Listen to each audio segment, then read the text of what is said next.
अभी अभी इसरो की एक प्रेस कॉन्फ्रेंस हुई थी, उसमें इसरो के द्वारा यह बताया गया है कि 2035 तक 2035 तक इसरो जो है वो अपना खुद का स्पेस स्टेशन जो है वो यूनिवर्स के अंदर जो है वो फ्लोटिंग यानी कि तैरता जो है वो छोड़ देंगे। 2035 तक जो है वो भारत अपना खुद का स्पेस स्टेशन जो है वो बना देगा, इसरो के ने ऐसा बोला है। इसरो के अभी के जो चीफ है वो कौन है, तो कि वो है सोमनाथ चटर्जी। यहाँ पर अगर कुछ और बात करें तो हमें पता चलता है कि इसरो इसके लिए रीयूजेबल रॉकेट लॉन्च व्हीकल जो है उसका प्रयोग करेगा। रीयूजेबल रॉकेट लॉन्च व्हीकल, ये जो रीयूजेबल रॉकेट लॉन्च व्हीकल होता है वो उसमें क्या होता है, तो उसके अंदर उसका रीयूज़ यानी कि एक से ज़्यादा बार उसका जो है वो प्रयोग किया जा सकता है। और इसमें जो फ्यूल होगा, फ्यूल कौन सा होगा यह भी बहुत ही इंपॉर्टेंट है, क्योंकि इसके अंदर इसरो ने ऐसा बोला कि इस रॉकेट के 3 अलग अलग भाग होंगे और इसमें जो फ्यूल होगा वह मीथेन वाला यानी कि लिक्विड मीथेन वाला, एक लिक्विड ऑक्सीजन या फिर लिक्विड केरोसिन वाला और लिक्विड ऑक्सीजन वाला जो फ्यूल है वो इसके अंदर उपयोग में लिया जाएगा। तो ये जो अर्थ स्पेस स्टेशन जो बनाना है तो उसके लिए इसरो ने ऐसा भी बोला है कि वो लोग एक NGLV बना रहे हैं। NGLV क्या है, तो नेक्स्ट जनरेशन लॉन्च व्हीकल। ये जो नेक्स्ट जनरेशन लॉन्च व्हीकल होगा वो रीयूजेबल होगा, क्योंकि अगर हमारे पास यह नेक्स्ट जनरेशन लॉन्च व्हीकल है तभी हम यह जो स्पेस स्टेशन है उसको बना सकते हैं। यह स्पेस स्टेशन क्या है, सबसे पहले तो वो समझते हैं। यह स्पेस स्टेशन एक तरीके से आकाश में तैरने वाली ऑब्जर्वेटरी है या फिर लेबोरेटरी है। लेबोरेटरी का मतलब तो आप समझते ही होंगे। लेबोरेटरी मतलब कि एक ऐसी जगह की जहाँ पर साइंटिस्ट लोग जो है वो प्रयोग करते हैं। तो कई बार क्या होता है कि आसमान के अंदर भी हमारी बहुत सारी चीज़ें जो है वो घूमती रहती है, जैसे कि सैटेलाइट है।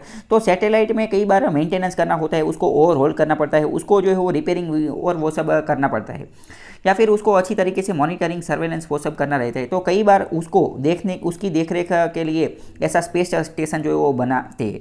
ऐसा ऑलरेडी एक स्पेस स्टेशन है, उसका नाम है इंटरनेशनल स्पेस स्टेशन। लेकिन इसमें भारत जो है वो हिस्सा नहीं है। अमेरिका, यूरोप, रसिया उन सब लोगों ने जो है वो मिलकर बनाया, लेकिन रसिया तो अभी इससे बाहर निकल गए। इंटरनेशनल स्पेस स्टेशन मतलब कि यहाँ पर आपको क्या याद रखना है, आप कहीं पे भी यह एक बात समझो कि स्पेस स्टेशन, तो आपके दिमाग के अंदर एक ऐसी चीज़ आनी चाहिए क्या कि स्पेस स्टेशन क्या है। तो स्पेस स्टेशन एक ऐसी जगह है कि जो आसमान में तैरने वाली लेबोरेटरी है कि जहाँ पर साइंटिस्ट जाके रिसर्च करेंगे और इसका जो समाधान करने का और वो सब कोशिश करेंगे। ये जो इंटरनेशनल स्पेस स्टेशन है वो अभी आसमान में तैरने वाली मोस्ट एक्सपेंसिव चीज़ है, मतलब कि ह्यूमन काइंड मानव इतिहास में मानव के द्वारा बनाई गई अगर सबसे महंगी कोई चीज़ है तो वह इंटरनेशनल स्पेस स्टेशन है। यहाँ पर इसरो ने यह भी बोला है कि अगर ये लोग नेक्स्ट जनरेशन लॉन्च व्हीकल जब बना लेंगे तो ये नेक्स्ट जनरेशन लॉन्च व्हीकल उसकी वो बहुत ही पावरफुल होगा। कितना पावरफुल होगा, तो यह जो है वो 10 टन का वजन लेके जो GTO ऑर्बिट है वहाँ पर जा पाएगा। यहाँ पर आपको 2-3 चीज़ें समझनी रहती है। 2 ऑर्बिट होती है, एक तो GTO ऑर्बिट यानी कि जियो स्टेशनरी ट्रांसफर ऑर्बिट, और एक दूसरी होती है लो अर्थ ऑर्बिट। लो अर्थ ऑर्बिट कौन सी होती है, तो लो अर्थ ऑर्बिट जब हम पृथ्वी की सपाटी से शुरू करते हैं और जब 2000 किलोमीटर की ऊंचाई तक जाते हैं, 2000 किलोमीटर तक की जो ऊंचाई वाली जो ऑर्बिट है उसे हम लो अर्थ ऑर्बिट बोलते हैं। और जब हम पृथ्वी की सपाटी से बहुत ही ऊपर चले जाते हैं, बहुत ही ऊपर यानी कि 36,000 किलोमीटर के ऊपर तक चले जाते हैं, तब हम उसे क्या बोलते हैं, तब हम उसे GTO जियो स्टेशनरी ट्रांसफर ऑर्बिट जो है वो बोलते हैं।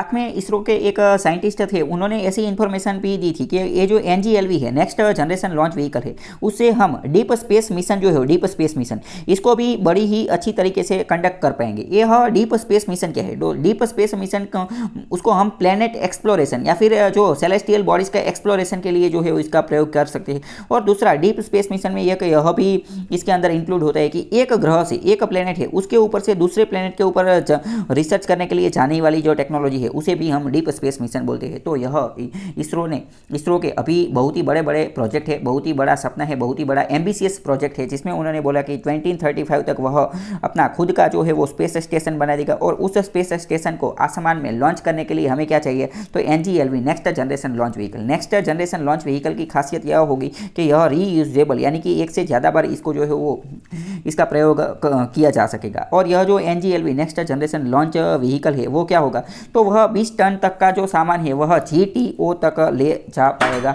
और दूसरी इसकी खासियत यह है कि यह डीप स्पेस मिशन जो है, डीप स्पेस मिशन, उसके अंदर एक्सप्लोरेशन में भी यह बहुत ही हेल्पफुल रहेगा। इसके अलावा ये जो NGLV है उसकी मदद से ये जो ह्यूमन स्पेस फ्लाइट है, ह्यूमन स्पेस फ्लाइट मतलब कि गगनयान प्रोजेक्ट जो हम शुरू करने वाले हैं, गगनयान, जिसके अंतर्गत हम इंडियन लोगों को आसमान में पहुंचाने वाले हैं, तो इसके लिए भी ये जो NGLV है यह बहुत ही इंपॉर्टेंट रहेगा। इसके साथ साथ मल्टीपल कम्युनिकेशन सैटेलाइट, कम्युनिकेशन के लिए जो सैटेलाइट होते हैं वो एक से ज़्यादा मल्टीपल लेवल की टेक्नोलॉजी के लिए भी ये जो NGLV रॉकेट है वो बहुत ही इंपॉर्टेंट रहेगा। मतलब कि अगर इन शॉर्ट बात करें तो NGLV जो है वो बहुत ही इंपॉर्टेंट रॉकेट है। एक बार यह रॉकेट बन गया तो इसरो के बहुत सारे सपने जो है वो साकार हो सकते हैं।